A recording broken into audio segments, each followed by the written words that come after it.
Coming up on this Friday edition of Newsline at noon, a major cabinet shake-up has been announced. President Park Geun-hye nominates 7 new ministers, many of them from her pool of close aides.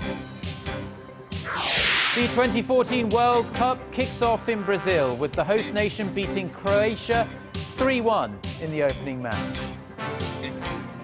Plus, US President Barack Obama says Washington is looking at all options to tackle the insurgency in Iraq, adding he's prepared to take military action if need be. These stories and more on Newsline at noon.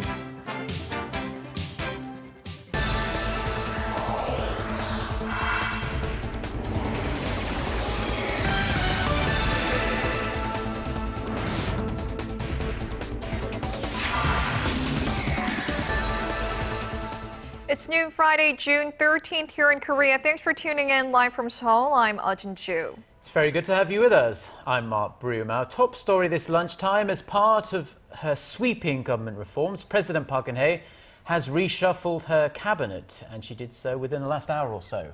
She has nominated 7 new ministers out of a total of 17. For details on the nominees, let's go over to our presidential correspondent, Choi You-sun. You-sun?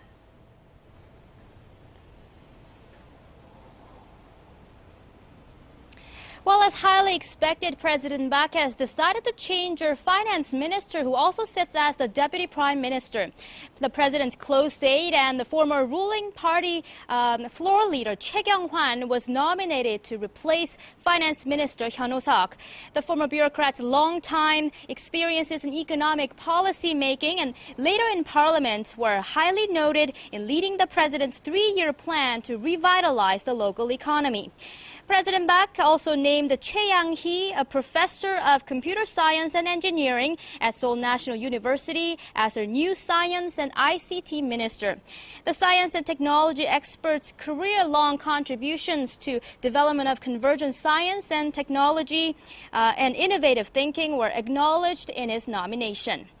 For the new education minister, who will also serve as the second deputy prime minister, Kim Myung-soo, the president of the Korean Educational Research Association and a professor at Korea National University of Education, was named. The presidential office took note of the educational community's confidence in the nominee as an experienced educational policy expert. Kim is expected to succeed Minister Seo Nam-soo, who was criticized for his inconsiderate behavior following April's ferry disaster. Chung Jong-seop, meanwhile, was nominated to replace Security Minister Kang Byung-gyu, who also came under fire for the government's lax management of the ferry accident. Chung, who comes from the field of law, is considered to be reform-minded and to have good communicating skills, which would help him act as a bridge between the central and local governments. As her new sports and culture minister, President Park has named Chung Sung-geun, the current president of Arirang TV and Radio. Chung, a career journalist who spent much of his career at Seoul Broadcasting System and Korea Broadcasting System. The presidential office spoke of the nominee's excellent communicating skills and understanding of the president's administrative philosophy. Lee Ki-kwon, the former Vice Employment and Labor Minister, was nominated the new head of the same ministry. President Park is reported to have took note of Lee's field experiences in dealing with management and union negotiations. And last but not least, to replace Gender Equality Minister Choi You-sun, who was named the new Senior Presidential Secretary for Political Affairs yesterday, ruling Saenuri Party lawmaker Kim Hee-jung was nominated. During her political career, the nominee has participated in policies related to women and their rights at home and in the workplace. And as for the maritime minister, who had expressed his resignation after recovery of the Seoul ferry accident ends, the presidential office said he will stay put for now, at least until the situation comes to a close. And this has been Choi You-sun reporting on President Park's cabinet reshuffle. Well, thank you very much, Choi You-sun, there for that report. Now, the global community is seeking ways to end wartime sexual abuse, a very serious issue, and Korea is highlighting the need for Japan to take responsibility for forcing hundreds of thousands of women into sexual slavery in the early 20th century. And speaking at an international forum on wartime sexual violence, a senior Korean diplomat said Japan's recognition of its past could prevent future cases of mass rape during times of war. Connie Kim reports. The Korean government is stepping up its diplomatic campaign to press Japan to repent and compensate for the women it forced into sexual slavery during World War II. Speaking at the Ending Sexual Violence and Conflict Summit in London on Thursday, Korea's second Vice Foreign Minister Cho Tae-yeol said Japan's horrific crime should never be repeated and swift action needed to be taken for the sake of the victims. The Japanese government needs to acknowledge its responsibility for the comfort women issue, make an official apology, and take responsible measures in order to prevent such tragedy from happening again. The minister emphasized that Tokyo recognizing its past wrongdoings and taking action are needed to move forward. We will not be able to construct a sexual violence-free world if there is no repent, apology, and probe into past crimes. An estimated 200,000 women, mostly Korean, were used as sex slaves by the Japanese military during the war. However, Tokyo claims that the issue was settled through a 1965 treaty that normalized the two countries' diplomatic ties. The London gathering, the largest of its kind, hopes to find ways to bring an end to war-zone rape in parts of Africa and the Middle East. Bringing together more than 100 countries, the four-day conference hopes to come up with practical measures to prevent wartime sexual violence and expand international support for the victims. Connie Kim, Arirang News. The U.S. government is going to replace its point man on North Korea, Glenn Davies, as Washington's push to denuclearize the regime has made no progress. Multiple diplomatic sources in Washington say the Deputy Assistant Secretary of State for East Asian Pacific Affairs will most likely to be made a U.S. ambassador to Thailand.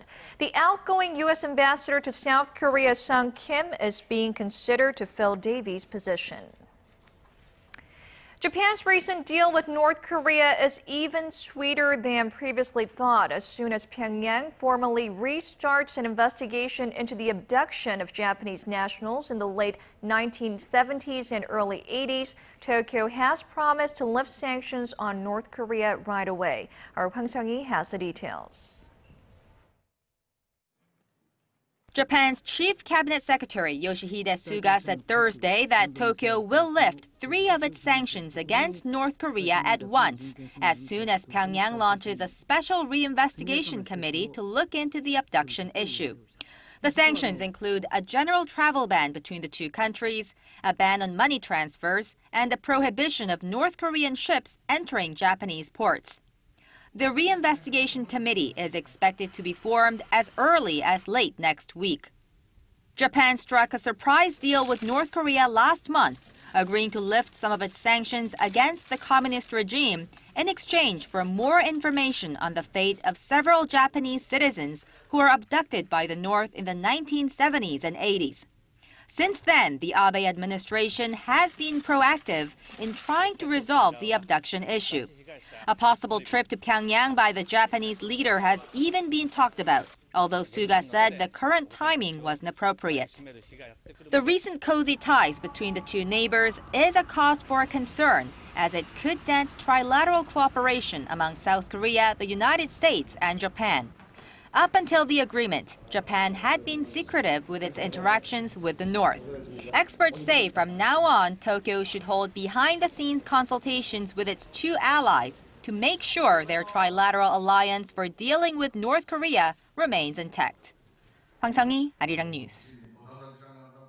The de facto maritime border dividing the two Koreas in the West Sea has become one of the most contentious areas in a conflict that has been bubbling for more than 6 decades now.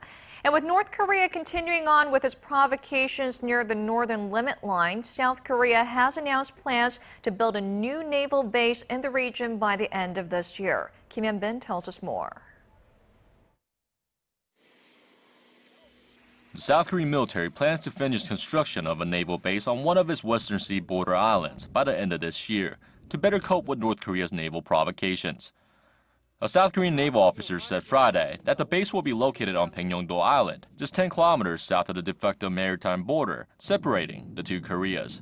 Upon completion, the base will house a 570-ton guarded missile patrol killer, or PKG, and a 170-ton patrol killer medium vessel, or PKM, and will accommodate up to 100 personnel. The total cost of the base is expected to come in at roughly $42 million. As money being spent to counter the North Korea threat and prevent another provocation in an area that has become one of the most contentious on the Korean peninsula. In March of 2010, the North torpedoed a South Korean warship in the area, killing 46 sailors. 8 months later, the North shelled Yeonpyeong Island, killing 4 people, including 2 civilians. In the years since, North Korea has continued to provoke its southern neighbor through naval exercises and firing off artillery that has landed south of the maritime border. In 2012, the communist regime constructed a naval base directly across from Baekneungdo Island, capable of holding 70 hovercrafts. Kim Hyun-bin, Arirang News. The international news agency AFP will open a news bureau in Pyongyang by the end of this year. That's according, at least, to the French weekly Le Point. The possibility was believed to have been discussed in April when an AFP delegation, led by its global news director, Philippe Massonet, visited the north. If the bureau opens, AFP will become the 5th news agency operating in North Korea. AFP, however, has yet to comment on the issue. And North Korea will send 150 athletes to the 2014 Asian Games, which are being hosted in the South Korean city of Incheon. Event organizers say the North has submitted its athlete entry list to the Olympic Council of Asia. The athletes will be competing in 14 sports, including swimming, football and weightlifting. North Korea won 6 gold medals to finish 12th overall at the 2010 Asian Games. This year's event will run from September 19th to October 4th.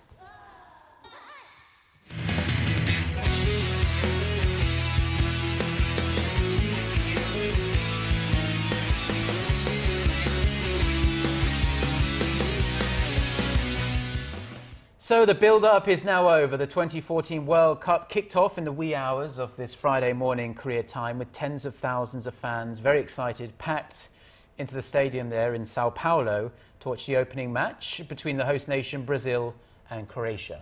And for the latest on day 1 of the tournament, we connect to our sportscaster SJ Lee. SJ, the games have finally begun. And good afternoon to you guys as well. Now, it all started with the opening ceremony at the Corinthians Arena in Sao Paulo. Of course, with thousands of fans in attendance, there were some interesting performances to kick off the 2014 Brazil World Cup, including rapper Pitbull and singer Jennifer Lopez. Some other unique acts also took part in the opening ceremony just before the first match between Brazil and Croatia. But the most interesting part of the ceremony had to be a paraplegic fan taking the first kick in an Iron Man-like suit. And of course, at 5 p.m. local time or 5 a.m. Korea time, Brazil kicked off the tournament with their match against Croatia for their Group A matchup. Now, not the best start for Brazil as Marcelo in the 11th minute scored an own goal, giving Croatia the early 1-0 lead. But Neymar answers back in the 29th minute, scoring a brilliant goal to make it 1-1. But in the second half, Neymar converts a penalty in the 71st minute, scoring his second goal and giving Brazil the 2-1 lead. And of course, Oscar, just before the end of the match, scores an insurance goal, giving Brazil the 3-1 opening match victory. So now that the 2014 Brazil World Cup has kicked off, we can look forward to the South Korean national football team trying to advance from Group H. But after 2 heartbreaking losses, what do they need to do? Well, now, of course, we talked about the different formations, and manager Hong Myung-bo likes to utilize the 4-2-3-1 formation and can even switch to the 4-4-2 formation, so can't change that. But what the players really need to work on is their confidence, and this is especially for the offense. Aside from Son Heung-min, many of the players can be seen trying to make sure they have the perfect angle before making each shot, and by then it's too late. And of course, as for the defense, they really need to communicate more and focus more, but number one priority is having that confidence. And now finishing things off, without the Seoul City Hall available to the Red Devils supporter group for the World Cup, venue for the street cheering was an issue. But looks like they finally have that venue. Of course, with the Seoul City Hall being used as one of the memorial sites for these Seoul Ferry victims, the Gwanghwamun Square in central Seoul was initially rejected by the city officials due to safety concerns. However, on Thursday, it was announced that the Gwanghwamun Square will be used as the main venue, with the officials set to finalize everything real soon. Meanwhile, the city officials added that safety will be the most important thing. And that's going to wrap it up for me. This has been SJ. Have a great rest of the day and see you guys again for your sports needs.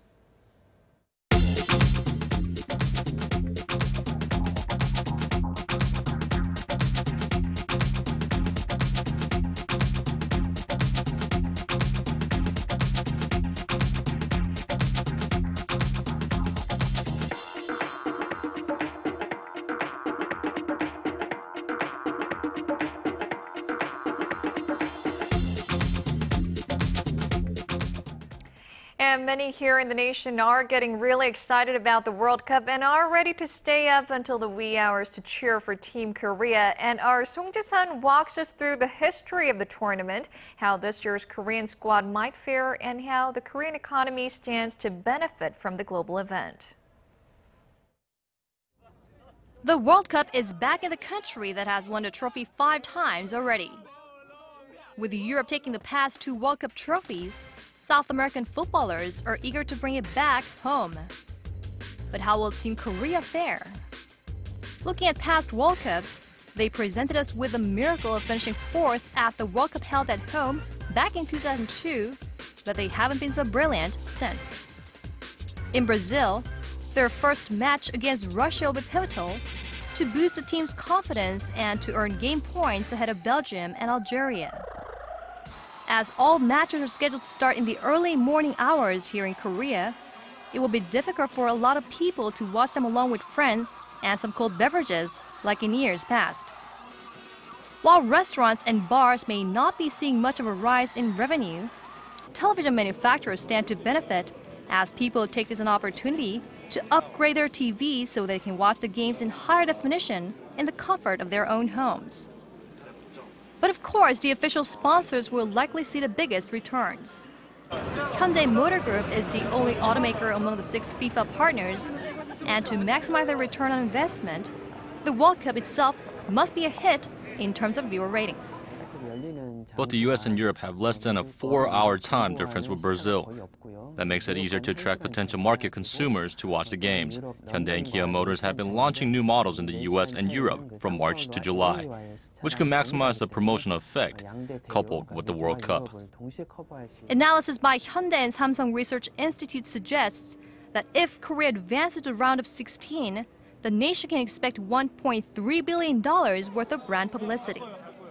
But if they don't make it past the group stage, the effect will be a mere $450,000. Song Ji-sun, Arirang News. Well, good luck to Team Korea when they finally play their game. Now, nearly 1 decade after launching negotiations, Korea and Canada have finally initialed a free trade agreement. It's expected to be signed before the year is up and go into effect next year. Hwang Jae reports. Korea is getting a step closer to expanding its free trade bloc. Seoul's trade ministry said Friday that the nation had initialed a free trade agreement with Canada. The 2 countries promised to do the official signing in the second half of this year, and if all goes well and the 2 nations' parliaments sign off, the bilateral trade pact is expected to take effect in 2015. Over the next 10 years, each side will get rid of tariffs on nearly 98% of traded goods. And while Korea's manufacturing sector is expected to get a boost from the trade pact, the local farming industry, especially those doing business in livestock products, may take a hit. Canada will lift all of its current 6% tariffs within 2 years on Korean automobiles that make up more than 40% of Korea's exports to the North American country. The Korea Trade Investment Promotion Agency says Canada's abundance of natural resources, such as oil and natural gas, will be a boon for Korean exports of equipment associated with developing those resources. Canada is Korea's 25th largest trading partner, with the bilateral trade volume standing at almost $10 billion. If and when the deal goes into effect next year, Canada will become Korea's 12th FTA partner. Hwang Ji, Arirang News. Now, in a first since April's Seoul Ferry tragedy, a family member of a victim is suing the government and the ferry operator for damages. The mother of a Danwon High School student killed in the disaster is seeking roughly $30,000 in damages. She says the ferry operator, Chonghaejin Marine Company, was negligent in providing safety education for its crew, and that the government was responsible for not providing proper oversight. The victim's mother said she may request more compensation once the trial begins.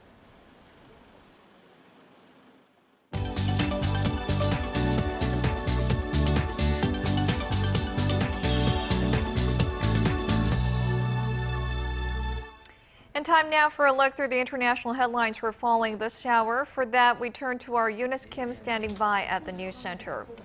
Yes, Eunice, Iraq seems to be inching closer to an all-out sectarian conflict less than 3 years after U.S. forces pulled out of the country. That's right, Mark. Lots of eyes watching Iraq. We're now hearing that Iran will help Iraq fight off the Sunni insurgency that has its sights set on Baghdad. This as U.S. President Barack Obama says the turmoil there demands immediate help. Here's Connie Lee with the story. The U.S. may be getting involved in Iraq once again. With Islamist militants gaining ground in Iraq, U.S. President Barack Obama said he isn't ruling out U.S. action in the country. I don't rule out anything because we do have a stake in making sure that these jihadists are not getting a permanent foothold in either Iraq or Syria, for that matter. Speaking to reporters at the White House with Australian Prime Minister Tony Abbott on Thursday, President Obama said the U.S. is looking at all the options to help the country. I think it's fair to say that in our consultations with the Iraqis, there will be some short-term, immediate things that need to be done militarily. And our national security team is looking at all the options. Iraq seems to be collapsing under the weight of Sunni Islamist militants called the Islamic State of Iraq and the Levant, or the ISIL. The offshoot terrorist group of al-Qaeda is surging through Iraq, seizing several towns and cities, and is now threatening to take the capital, Baghdad. Video released Thursday shows a victory parade of the fighters, clad in black, parading through the seized city of Mosul, Iraq's second-largest city. The rebels, displaying the black flag of the ISIL, want to create an Islamic State across Sunni areas in Iraq and in Syria. Connie Lee, Arirang News. And over in Pakistan, an American drone hit a militant stronghold in the tribal region of the country's northwest twice in a span of 12 hours, killing at least 10 suspected Haqqani members. The Haqqani, allied with the Taliban, has been fighting to unseat the U.S.-backed government in Afghanistan. It was the group holding recently released American POW Bo Bergdahl, who is now on a flight to the U.S. from a military hospital in Germany. The drone strikes come as a peace deal between the Pakistani government and the Taliban looks to be elusive, following a pair of raids in Karachi earlier this week. It's not yet time to bring in peacekeepers into Ukraine, says Russian Foreign Minister Sergei Lavrov, adding that hope still exists behind Ukrainian President Petro Poroshenko's promise to end the violence and start negotiations. Moscow will, however, submit another draft resolution on Ukraine to the UN Security Council on the, quote, alarm at the lack of progress to reach those ends. This as Secretary General of the OSCE, Lamberto Zanier, heads to Russia's Rostov region to visit a Ukrainian refugee camp there. Relatedly, President Poroshenko, in a phone call, informed his Russian counterpart Vladimir Putin of his plans to, quote, regulate the situation in Ukraine's southeast amid reports of 3 Russian tanks moving into its territory. Moscow has denied the claim. And finally, half of all deaths of children under 5 years of age is caused by malnutrition, according to a new report by the UN's Food and Agriculture Organization. That amounts to more than 3 million children every year, while some 162 million are left stunted by chronic malnutrition. Important advances have been made in the fight against hunger since the early 1990s, FAO's head said, but the progress has been insufficient and uneven. On the other side of the spectrum, some 500 million children are said to be obese.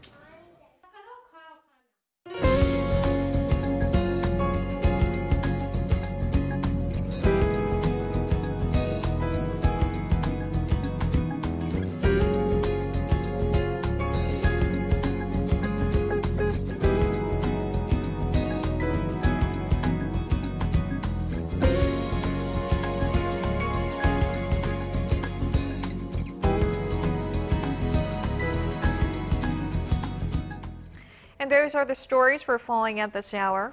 Jinju and I will be back at the same time on Monday. Until then, goodbye.